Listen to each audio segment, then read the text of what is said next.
So we got one guy who's disappearing, another guy who is the decoy, George Zinn, who also disappears on very wild charges.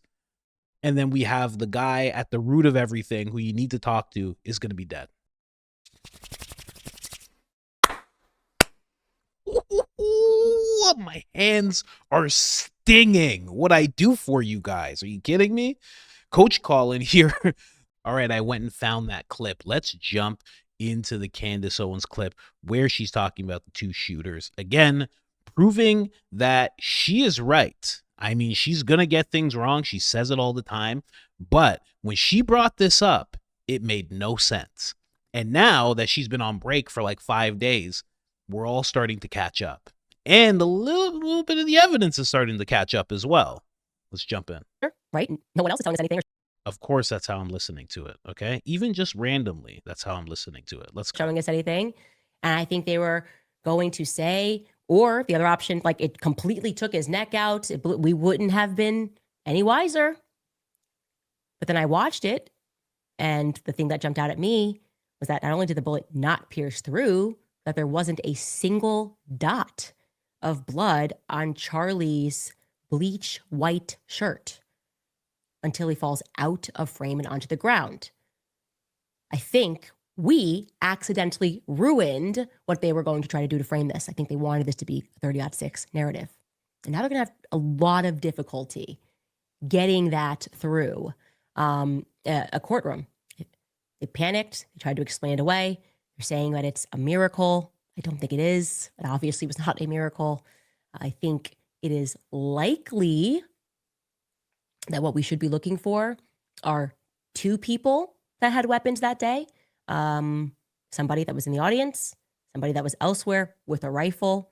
That explains also why, by the way, when I take a look, there's so many adults. There's no UVU kids that were in the mainstream media. Cooper's not even a UVU kid. He's not a TPUS kid.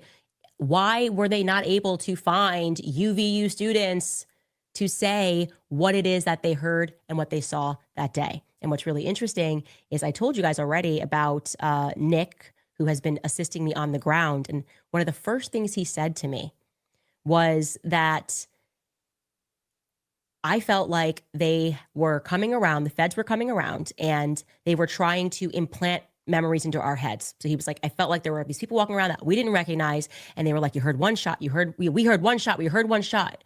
And he's like, I know that sounds weird and conspiratorial, but it seems like they were trying to make us believe that this is what we heard.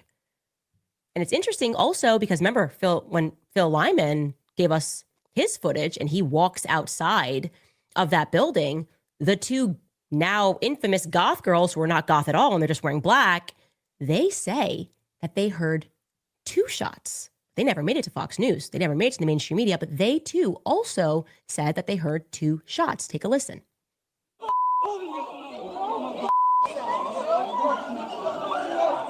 You see where that came from? It was right here, wasn't it? It was like over here. Yeah.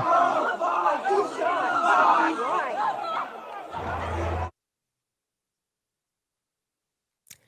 What can I say, guys? I think it's pretty obvious that our instincts about this have been correct from the very beginning.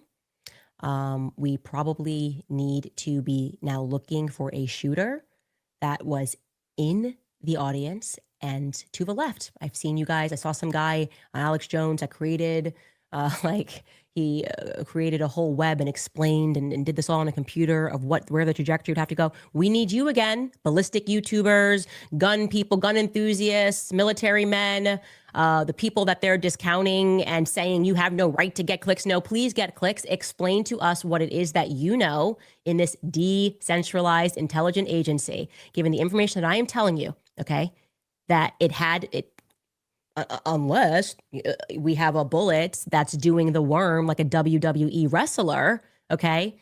Bullets fire straight. And this one went straight into the front left lower side of his neck, essentially exploded his artery and did not exit out of the back. But that is where a bullet fragment was found. So map it out for us. There you go, guys. Okay, I just wanted to make sure that you guys saw that, just to be reminded of what Candace Owens was saying just, I don't know how many days ago this was. This is almost 10 days ago. Almost 2 weeks ago, she was saying this two-person narrative, and now it's starting to make a lot more sense. I think this is what's happened. I'm going to show you guys exactly what I mean. Did Tyler Robinson have an accomplice? I can't wait to see what Candace does with this new information, this new video that's come out. Now, there have been some people who have been boots on the ground in Utah, walking around that neighborhood, walking around the campus, and they're doing some great work. One of these guys, his name's Gray Hughes. Is it Gray Hughes? Gray Hughes Investigates. He found some incredible footage of a different person, or what people think is Tyler Robinson, but it doesn't make any sense. I'm going to go through the whole thing with you. Let's just check this out, because there may be an accomplice, and that would go along with Candace saying we should be looking for a second shooter. And that would go along with the fact that people are looking at where Tyler was, where he was positioned in that trajectory, not making any sense. Now, I don't know. This is very, very weird. Again, JFK level weirdness. I keep saying it. That is exactly what we're seeing with this whole thing. It's wild. All right, let's jump in. This is his video, Gray. Let's watch this, and then I'm just gonna start connecting a bunch of dots for you guys. Let's jump in. And I was there. I started the route that Tyler Robinson took on his dry run, and that's in this shot right here. Later on, we see Tyler Robinson walking by, and then we see the vehicle, the Dodge Challenger, driving by. However, I got much more of the footage, so we're going to be putting that out in this video. Now, I'm not going to be talking while it's playing, but it's going to play like this, where there's no zooming in at all. It's just going to be a full screen. So there'll be another one where I'm following the vehicle and then following Tyler Robinson. And then there's another camera actually that picks him up. It's not a ton of video, but it's just like you can see him walking by in that footage. So I have all of the surveillance footage, not the portions that TMZ put out. They just like to quickly throw something out there so they can be first and not put out the accurate information. And then at the end, I'll play it in slow motion, 50% speed, so you can watch the whole thing as it transpires and see if you can notice anything in the vehicle or when Tyler Robinson is walking by. All right, so let's jump in here. Just wanted him to give a little breakdown. Again, he's doing great work. I should just show you this channel really quick. Bang. That's Gray Hughes Investigates. I'm not subscribed. Hit that subscribe button. I think you should do the same. He's doing great work. Yeah, I hope he does more of this. I don't know if he's still in Utah or if he's already left, but he found this, and I haven't seen this before. Now watch. You're going to see the vehicle Started here. On the surveillance footage right now.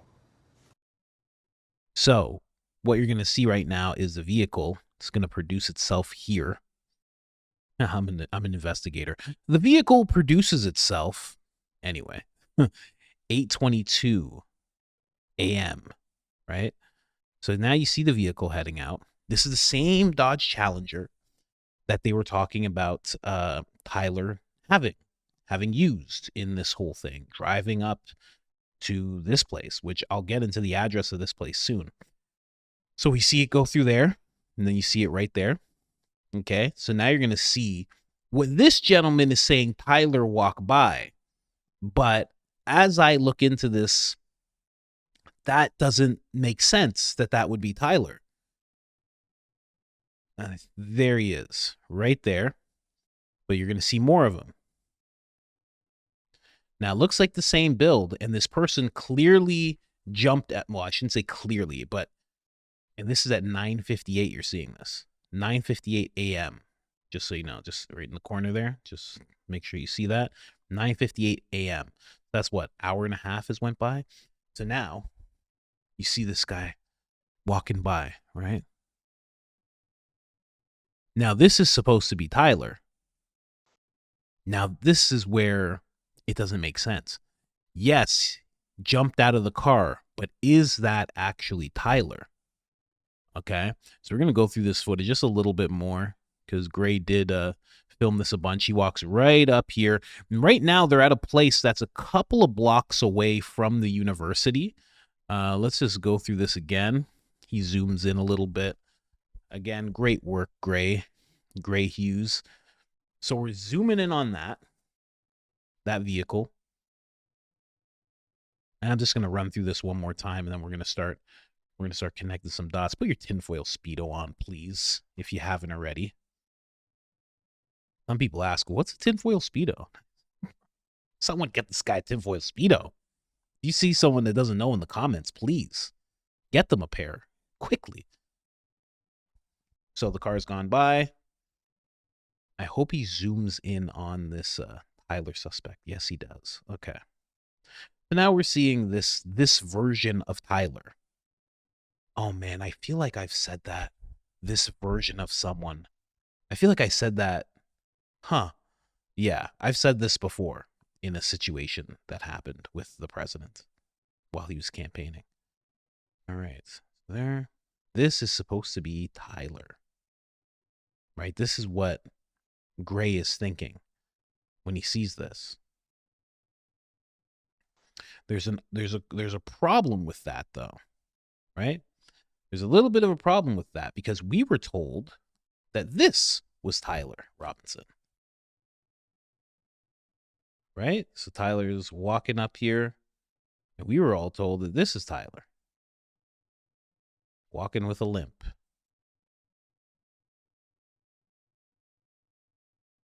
We were all told that's Tyler. So now we have this. Are there two? Did Tyler walk down that street, and while he was walking, he took out a rifle, put it where his leg is, jumped into some different pants, went from shorts to pants, put on a different shirt, went from a short sleeve to a long sleeve.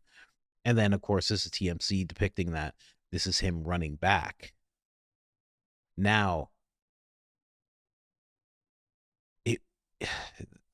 this part, I'm not sure if this is what they're trying to show us here. I'll speed this up a little bit. They're trying to show us that he's actually running out of there. We just look right here. Just 5, 4, 3. There he is.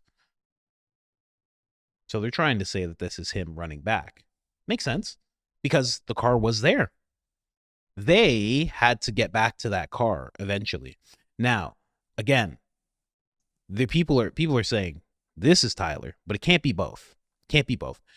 I have enough street smarts to know that when you do something bad, you change your clothes after you do the thing. You don't change your clothes before you do the thing. You have those clothes. That way people can ID someone wearing outfit A. And then after you do the thing, you switch into outfit B. Okay. So let's just jump over here now. So a lot of people are starting to look at this and they're not quite understanding what's going on.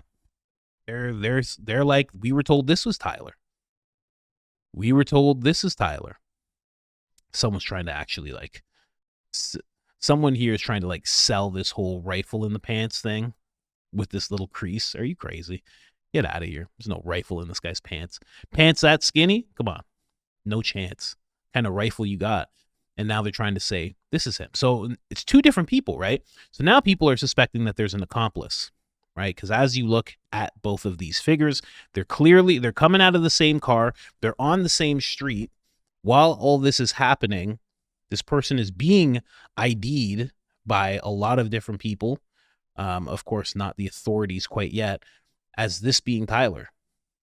But that doesn't look like Tyler. If this is Tyler, then that second person surely doesn't look like Tyler. But who could that person be? Well, a lot of people are thinking that it's this person. Lance Twiggs. Multiple Twigs. They, them, of course. Lance was Tyler's lover. The person Tyler was writing to and saying, lover, I don't know why I did this. Let me give you the serial number on my rifle quickly during this text message, as I do not want to get caught. There is no serial number. Oh, the thing about this firearm, it's from my grandfather, World War I, you understand. I'll be back. I'm jumping. I need to get into my car right now. I'll give you a play-by-play of everything that's happening, my love. That person This is the person that Tyler was saying all that to. But, you know, when you start to look at this footage, if you're going to think about, if you're going to think about who this is, Lance might come to mind. Now I'm starting to think there could be a setup going on. I don't know, you know, I don't know that there's a setup going on, but there could be.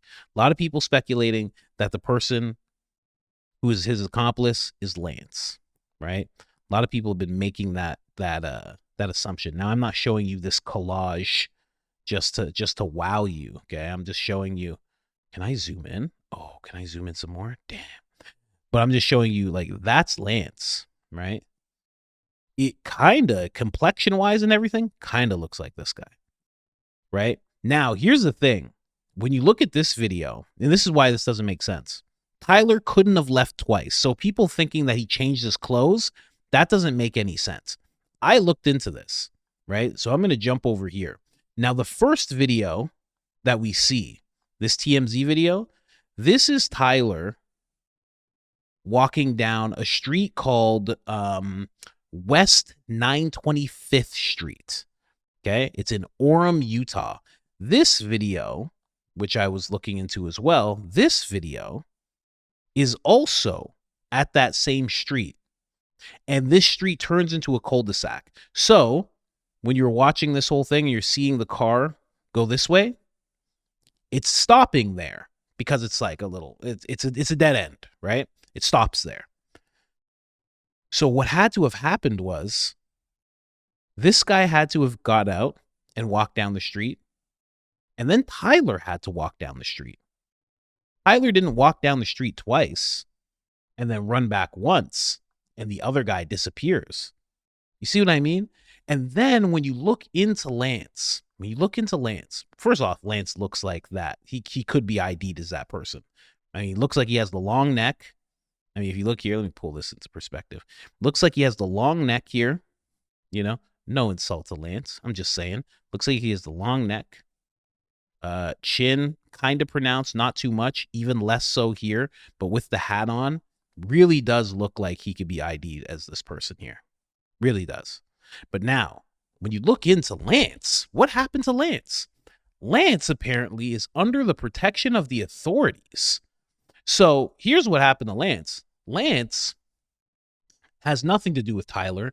Tyler commits this act, sends these weird, bogus seeming messages to Lance. Lance says, sure, I'll show you these messages. Lance also says, oh, there was a note that Tyler left, but I destroyed it. And then Lance just disappears. Now, I have here the authorities. Where does it say this? Let me see. Twig's disappearance from his shared townhouse in St. George, Utah, shortly after Robinson's arrest on September 10th, leaving his car behind, personal belongings, and a pile of uncollected mail. Neighbors report seeing no sign of him since, describing the property as vacant, with notes and packages accumulating outside the door. Authorities have maintained a visible presence in the neighborhood, which means they don't want anybody going inside that house.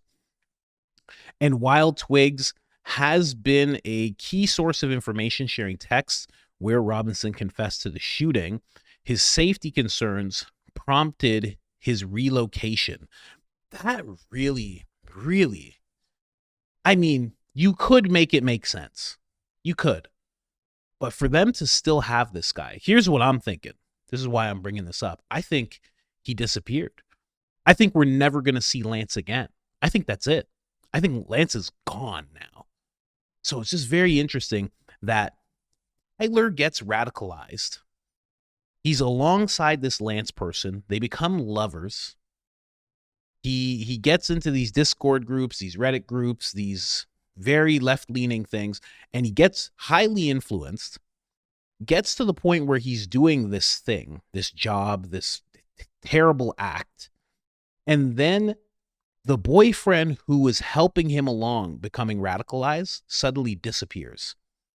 Everything disappears. The notes disappear. The boyfriend disappears. Everything's gone, and it's just him sitting there alone. And Utah won't even allow him to get an outside lawyer who can actually fight this case. His parents are nowhere to be seen for pictures, at the very least. Someone taking a snap of them, something. They're completely gone. No one's talking whatsoever. Even the decoy guy who jumped up and said it's me so Tyler could get away, even he is gone because he had those questionable, vile material on his phone that he was found with. Nobody can be spoken to. Tyler's there. Tyler's been in court. When you see him in court, he wasn't on video, and you just hear him say, "Yes, Your Honor." That's it. That's all you've seen of him so far. I don't know, man. Listen, I'm not going to say Tyler's innocent. I'm not going to say he's an angel or anything, but it seems like a very odd setup where all of a sudden everyone to just be gone and Tyler's just sitting there. I mean, it does seem like a patsy. I'm just saying, it does seem like he's a patsy, right? He has not been charged. I'll just read the rest of this in regards to Twigs. Remains in a secure, undisclosed location under protection of the authorities. He has not been charged in the case. And is cooperating with the investigation. What more could he be cooperating with? Washington County Sheriff Nate Brooksby confirmed that Twigs was placed in a safe place far away from St. George to ensure his safety, a measure necessitated by public scrutiny and threats he faced following the incident. They took him away less than 24 hours after they got Tyler, and it was 33 hours. Remember, Cash made sure to tell everybody it was 33 hours. And then they took him soon after. You're going to tell me there was enough threats that built up towards Lance Twigs, who barely has a social media presence? Where were these threats coming from? People writing him letters? Is that what was going on?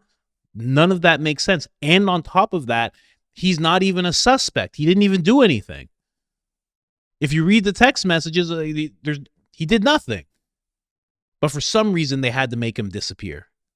They made George Zinn disappear. They've made everybody disappear. I'm just saying, it's something that needs to be questioned, especially now that this footage has popped up. It's, I don't know, it's something else, man. Because now they're trying to say, people are saying, this is Tyler. That's not Tyler. The other guy was Tyler. But then people were even saying that the other guy in the stairwell, people were like, this doesn't look like Tyler at all. Let me jump back over there. People were saying this doesn't look like Tyler at all. Candace was saying that the parents don't even believe that this is Tyler. Right? So what's going on? JFK level weirdness, man. This whole thing is just odd now. And again, it goes right back to what Candace was saying about the second shooter. This is the exact thing that she was talking about. You got to look out for a second shooter. Now, again, this is not mistaken identity. Well, it kind of is, because Gray here thinks that this is Tyler Robinson. I do not think this is Tyler Robinson. Again, maybe Gray didn't know about the TMZ video that was leaked. Maybe he didn't know about this video. So it's easy for him to think that. But we were told this is Tyler. And can I also just say something? People think, and this is, I have nothing to back this. I saw one video that was talking about this. But if it's true, it's nuts. But apparently, Tyler walks like that because his left leg is partially paralyzed. It's not because there's a rifle in his pant leg. It's because it's partially paralyzed. That was somebody's video that they made. I do not have it anymore. But if that's true, that explains why he's walking like that, and why when you go over here, you clearly see that there is no rifle in this guy's leg. I mean, there's just no rifle. Like, you're going to tell me this little thing here, that's a rifle, that imprint, that is, come on, where's it coming out of? You know, if I saw something peeking out of here, or at least bulging here, and it went down, like, you can't keep a rifle on the front of your leg. That's crazy. You have to keep it on the side at the very least. You know what I mean? And it's definitely not in this pant leg. So what, it's here? But yeah, maybe it's partially paralyzed. But again, this video is sending people on a whole different. You know what? Honestly, let's be honest. This video is actually setting what Candace said in a proper light. So I think she might have been right again. It makes sense that there's an accomplice. I mean, people were saying that there's 2 shots. You could explain it by echo. You could explain it that way. But you do see Tyler on the roof. We've already seen Valhalla VFT talk about the fact that the trajectory doesn't make any sense. It had to have come from lower. So that also goes towards 2 shooters. Now we're seeing a second guy that's been produced. Just makes sense. There could be a second person who let off a shot, and for some reason, this guy George Zinn was in on it for some odd reason. No idea how that is in the mix. Don't get it whatsoever. But, did Tyler know him? Did Tyler and Twigs know that George Zinn guy? Someone had to have. That's why it's such a weird setup. It seems like such a weird setup because you have the guy who seems like he's some kind of agent and he's there. He's trying to cover for you. You're helping somebody else as well. So there's 2 of you and one guy's actually trying to help you get away. So the one guy got away. Tyler didn't get away. And that's only because it's only because George Zinn and his distraction just didn't work. But if it did work, both of them would have got away. In this situation, it's like only one of them got away. Are they going to squeal? Are they keeping Lance? Maybe the reason they're keeping Lance is because they want to interrogate him more. They want to get more out of him. They want to know exactly what he did because they suspect the second shooter as well. Maybe that's the case. I don't know. But it is sad that some guy, and I'm sure he's a great guy, Gray Hughes Investigates, went and got this footage before anybody else did. And when I say anybody else, I mean the FBI. How did he get this before them? How did he go to somebody's house and say, hey, do you have any footage? Appreciate it. Here you go. Here, let's hear the rest of what Gray has to say here. And that's just him walking off. All right. Well, thank you all very much for watching. Really appreciate it. As we saw, you could see the Dodge Challenger driving this direction at around 8:23, and then around 9:57 or 9:58, we see Tyler Robinson walking in this direction. Now, I have a ton of other footage out there and a lot of stuff to go over and figure out, and we'll be doing that in the near future in videos. For example, I put out the video. I don't know why I did it, but I reached up in the air with the extension on my Insta360, and I show some fingerprints, and I'm going to put out a video that it's actually like finger drag marks, and then I'll put out a video describing precisely when those happened in the surveillance footage. All right, I tried. Okay. So, guys, I am gonna end it there. I'm really confused. I gotta be honest. There is so much. We got bones made of steel. We got magic bullets. We have possibly 2 shooters. We have one guy who's disappeared and another guy who's pretty much staying silent. He has a public defender that's been appointed by the people who want to make sure he gets the worst punishment possible. And that punishment is going to make it so he can never talk again. So we don't get to hear him talk at all. And then on top of that, he's going to disappear. He dies after. So we got one guy who's disappearing, another guy who is the decoy, George Zinn, who also disappears on very wild charges.